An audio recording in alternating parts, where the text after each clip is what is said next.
Boa tarde. Deixa eu marcar o tempo aqui. Pelo adiantado na hora, acho que a gente não está podendo se dar o luxo de atrasamento, né? Vou tentar, prometo que eu não prometo cumprir, mas vou tentar ser pontual. Eu queria iniciar a minha fala agora só puxando um pouquinho o gancho dessa fala de Aline sobre a questão de trazer uma centralidade para o problema racial dessa discussão.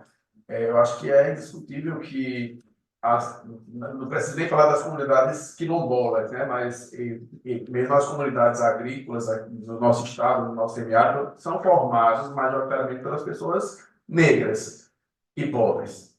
E eu tenho uma absoluta certeza de que se essa mesma realidade fosse, por exemplo, em uma situação de colonos de Santa Catarina, essas pessoas não seriam tratadas da mesma forma que são tratados que é tratada a nossa população preta aqui no Nordeste. Então, acho que isso é um fato realmente, ou é uma demonstração do racismo, o desrespeito absoluto e completo ao direito dessas pessoas, ela passa, sim, por essa situação de racismo e de desconsideração dessas pessoas.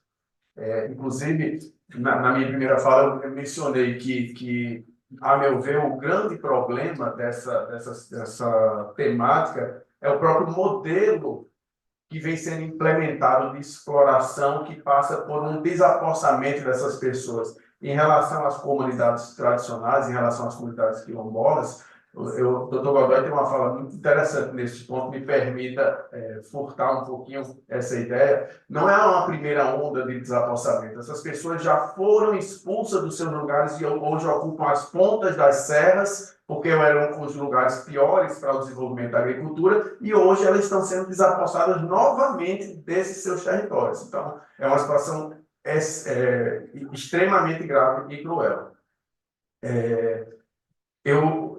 Dando continuidade a essa mesa, a minha ideia é explanar um pouco a atuação da DPU, que tem sido em conjunto com o Ministério Público Federal, com a Defensoria Pública do Estado e o Ministério Público do Estado aqui no nosso estado da Paraíba, com um foco específico na nossa percepção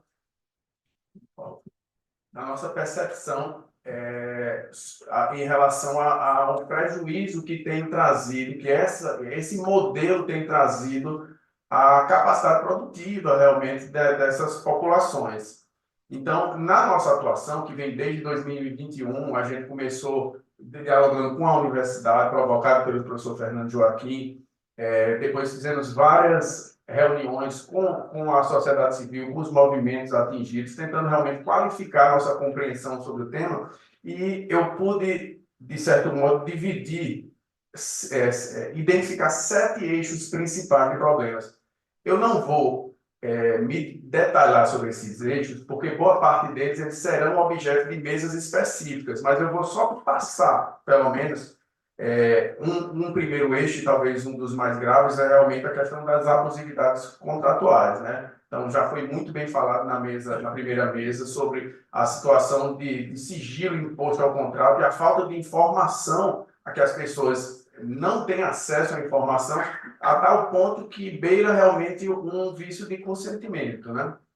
Então, é uma situação bastante grave, mas como já foi bem abordado na mesa anterior, eu vou passar adiante. Mas o fato é que essa falta de discussão coletiva com as populações atingidas, ela ainda se torna mais grave quando a gente fala de comunidades tradicionais, que têm, como todos sabem, o direito à consulta prévia, livre e informada, prevista na Convenção 69. Mas também será objeto de uma mesa futura esse ponto específico, né? A gente vê que o curso foi realmente muito bem planejado para abordar todas as arestas. Então, o segundo ponto de preocupação, e que tem a ver com os problemas contratuais, é o que a gente chama de descomissionamento. É o compromisso para a retirada desses materiais no futuro. Os contratos, eles prevêem, como foi dito já na mesa, 45, prorrogável, então 90 anos, e é muito possível que daqui a 90 anos, quando esses contratos finalizarem, que a tecnologia utilizada hoje não seja mais a mais rentável e não haja interesse. Os contratos, eles preveem o direito das empresas de retirarem os materiais, mas não preveem o dever das empresas.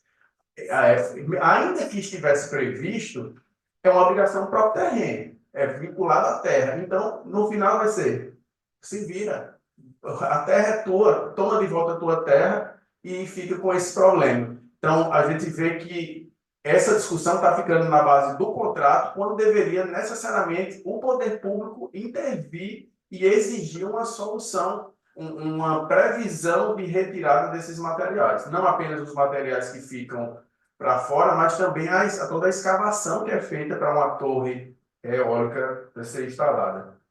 Um outro ponto de preocupação nossa são os danos à saúde das populações, será objeto de uma mesa específica, mas eu queria só registrar que é fato, os ruídos mecânicos e aerodinâmicos, inclusive os infrassons, que são aqueles sons que não são audíveis no ouvido humano, mas que geram impactos muito relevantes na saúde das pessoas, além da interferência eletromagnética, né, da linha de transmissões. E tem sido mostrado como isso tudo tem impactado não apenas na saúde, mas como também tem impactado na capacidade produtiva dessas populações atingidas.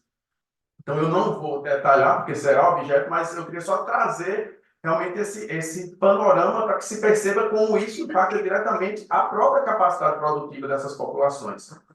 Um outro eixo de preocupação, que igualmente será objeto de uma mesa amanhã, são os danos ambientais. E eu não vou me detalhar, teria longas espécies de danos que se verificam nas conversas com as comunidades, mas é preciso, pelo menos, destacar a interferência na disponibilidade hídrica, que é muito grande. Só uma escavação do aerogerador daquele, a quantidade de concreto que se faz, já altera completamente a disponibilidade hídrica de um território que já não é lá essas coisas, como a gente sabe, de fornecimento e disponibilidade de água. E, bem assim, os impactos na fauna, né? Então, há relatórios de animais que eram leiteiros e que pararam de fornecer leite, pelo menos com a mesma eficiência, e abelhas, principalmente a avifauna, a abelha para de polinizar. E isso tudo impacta muito diretamente no trabalho que essas pessoas desenvolviam de agricultura familiar. E nada disso, e esse é o ponto que eu quero chegar, nada disso tem sido levado em consideração para fins de compensação. É preciso que se cobre. Teve um colega procurador ali acho que da Bahia, comentou na primeira, fez um questionamento, uma provocação mais ou menos nesse sentido, né? Me parece que seria essencial que se previsse a compensação social. Essas compensações, está se fazendo uma compensação pelo dano, mas não por aquilo que essas comunidades deixam de produzir, a alteração do seu modo de vida. Então, é essencial realmente que se cobre a compensação social por todas essas modificações na vida dessas pessoas. Existe um risco de dano ao patrimônio histórico e arquitetônico, então estão sendo desrespeitados as nossas riquezas arquitetônicas. Existem a percepção que a gente tem é que os impactos socioeconômicos positivos têm sido muito poucos. Quando as empresas chegam nas comunidades e oferecem esse contrato, eles pintam um terreno maravilhoso, prometem uma aposentadoria, a pessoa resolveu a vida. Que sorte a nossa que essas pessoas chegaram aqui. Mas, na prática, o que se vê não é nada disso. Os ganhos nos contratos, os ganhos são incertos e ficam muito aquém daquilo que é verbalmente prometido. Porque quando eles apresentam para as pessoas, eles apresentam como se fosse a capacidade 100%, um ano inteiro produzindo, vai ganhar tanto. Mas, na prática, a gente passa aqui pelo nosso semiárido, a gente vê que nem todas as partes estão rodando o tempo todo. Às vezes você vê, aquela ali está danada, aí a outra está bem devagarzinho. Então, não é 100% a produção. Então, o valor, ainda que se cumprisse o que se promete, o valor não tem como ser aquilo. E mais, eu não quero entrar no detalhe contratual, mas eu acho que é preciso trazer uma questão sobre a formatação dos contratos. O contrato prevê uma fase de prospecção, uma fase de análise e depois uma fase de exploração, depois que vai ser instalada efetivamente. Quando você aceita o contrato de arrendamento, você não sabe se a sua terra vai receber um aerogerador e, portanto, receber energia. Para a fase de prospecção, eles têm pago, em regra, R$ 1 por hectare. Se você tiver uma galinha, vai ser mais produtivo do que um contrato dessa natureza numa fase de prospecção. E, ao final, depois que fizer o estudo, aqui está a minha terra, aqui está a terra de Aline. Vamos botar um aerogerador na terra de Aline. Eu vou receber o impacto desse aerogerador. Tudo de negativo vai vir para mim. E eu vou continuar na primeira fase. Eu vou continuar vinculado àquele contrato de arrendamento, mas eu não vou receber o valor que está sendo gerado, porque não está sendo gerado na minha propriedade. Mas eu estou obrigado a permitir e continuar permitindo as estradas, a passagem de fios subterrâneos, isso tudo impactando diretamente na capacidade produtiva dessas populações. Então, os benefícios socioeconômicos são muito pouco perto daquilo que eles prometem. O arrendamento é feito levando em consideração o valor de uma terra que não é boa para a agricultura. É feito um arrendamento como se fosse para o desenvolvimento, valorando a terra para aquela finalidade antiga, sem considerar o potencial energético. Hoje essas terras são mais valorizadas. Deveriam ser assim consideradas nesses contratos de arrendamento, mas não o são. E não há aproveitamento da energia gerada em favor dessas populações que são impactadas. A energia é toda levada para o sul, sudeste do país, e essas populações rurais continuam pagando a energia cara da Energisa, que inviabiliza, inclusive, que se coloque uma bomba para uma irrigação ou alguma coisa do tipo, uma forrageira. Então, a pessoa estão produzindo na sua propriedade a energia, explorando o seu território, você fica com os ônus e não fica com nenhuma parte dos bônus. Para além disso, surgem muitos impactos socioeconômicos negativos, violência, existe uma promessa de contratação que não acontece, quando acontece é só numa primeira fase de escavação, depois existe uma demissão em massa, mas aumenta um trânsito de pessoas de fora, população majoritariamente masculina, então aumenta a prostituição, violência, DSTs nessas pequenas comunidades rurais, e é outra situação que é essencialmente grave.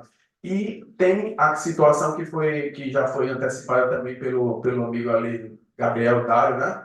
Que é o risco concreto de que essas populações fiquem alijadas da sua qualificação como segurados especiais, segurados rurais do INSS.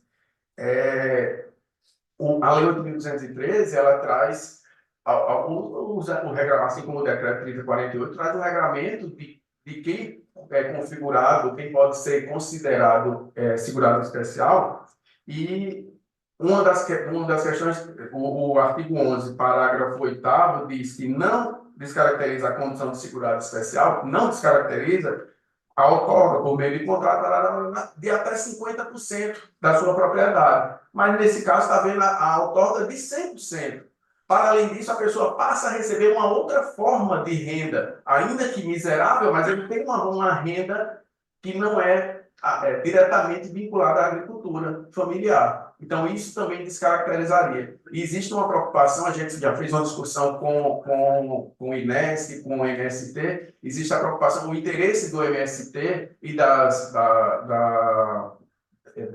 comunidades, dos assentamentos agrícolas, de tentar explorar por si só, por conta própria, em seus assentamentos, criar uma usina elétrica. E também existe a compreensão por parte do INSS de que isso, caso venha... Primeiro, eles não podem se associar, salvo em cooperativa para fins agrícolas. Então, caso se entenda que uma cooperativa ou uma associação para fins de exploração elétrica não é para finalidade agrícola, eles estão excluídos. E se isso gerar algum tipo de renda que não apenas a distribuição da energia para si próprios, também entraria como uma forma de renda alheia ali a agricultura familiar e que, portanto, geraria a exclusão dessas pessoas. É possível que daqui a 20 anos a gente tenha uma geração inteira de pessoas que contavam com a aposentadoria rural e que fiquem sem acesso a esse benefício, né? Então, a gente está tentando avançar nesse aspecto com uma nota técnica para tentar buscar uma reforma legislativa realmente para permitir, para impedir que esse problema aconteça ou que, enfim, tentar uma solução, né? Já deu meus 15 minutos, eu vou.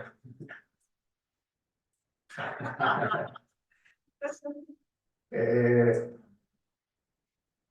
então, dentro desse contexto todo, eu encerrei os eixos de preocupação, mas eu queria expor um pouquinho quais são os nossos encaminhamentos, o que a gente tem pensado realmente na nossa atuação. É evidente que nem a DPU, também não falo pelo MPF, mas obviamente também não é o MPF, nem a DPE, e tampouco as comunidades agrícolas são contrárias à transição energética, à exploração da energia, das energias renováveis. Isso é um potencial do nosso semiárido que isso precisa ser explorado. Só que a forma de exploração é que está sendo indevida. Então, a gente entende que é preciso, primeiro, um zoneamento das áreas pelo poder público, de onde deve e onde não se deve fazer essa exploração, de forma a preservar nossas riquezas naturais, nossas riquezas, inclusive, como eu disse, arquitetônicas, nossas riquezas ambientais e a capacidade produtiva dessas comunidades.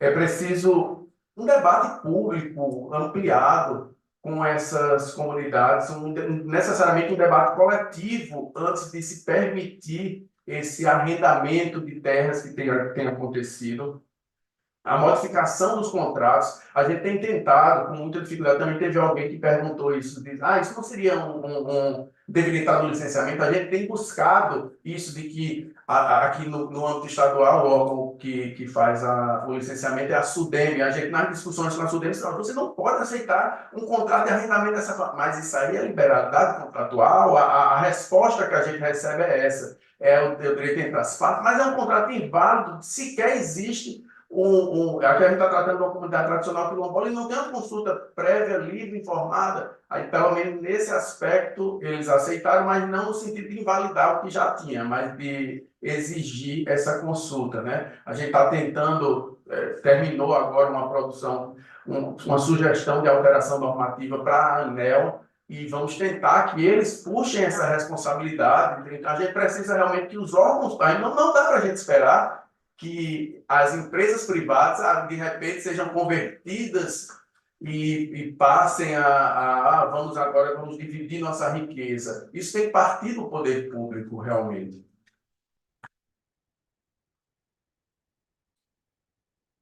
E o outro ponto que eu mencionei já seria realmente a gente tentar uma alteração legislativa para que essas pessoas não fiquem privadas da sua condição de qualidade, da sua qualidade de segurado especial.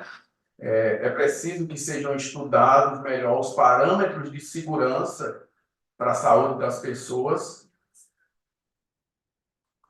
É preciso que se cobre o aproveitamento de parte da energia produzida na própria localidade e é preciso que se cobre também o estabelecimento de compensações ambientais e sociais suficientes a permitir que essas comunidades atingidas tenham um mínimo de qualidade de vida preservada, que sua capacidade produtiva seja preservada, né?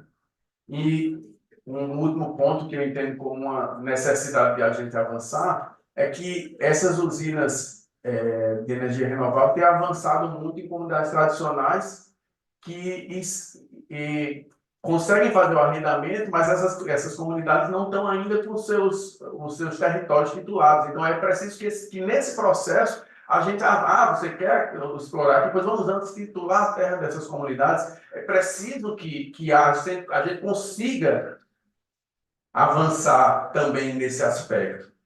Então, eu fico aqui, eu passei um pouquinho, passei 4 minutos pelo menos, e vou encerrar agora, agradecendo a atenção de todos, e só destacar que Acho que uma estratégia de atuação que a gente fez aqui realmente foi a atuação conjunta, então busquem seus respectivos estados, se você é do Ministério Público Federal, busque o Ministério Público Estadual, a Defensoria Pública da União, a Defensoria Pública do Estado e vice-versa, né? Eu acho que isso vem engrandecer. O interesse econômico nessa questão é muito intenso e, consequentemente, o interesse político não está ao lado dos pequenos agricultores das comunidades tradicionais. Então, é preciso que os órgãos do sistema de justiça se unam realmente para fortalecer essa discussão.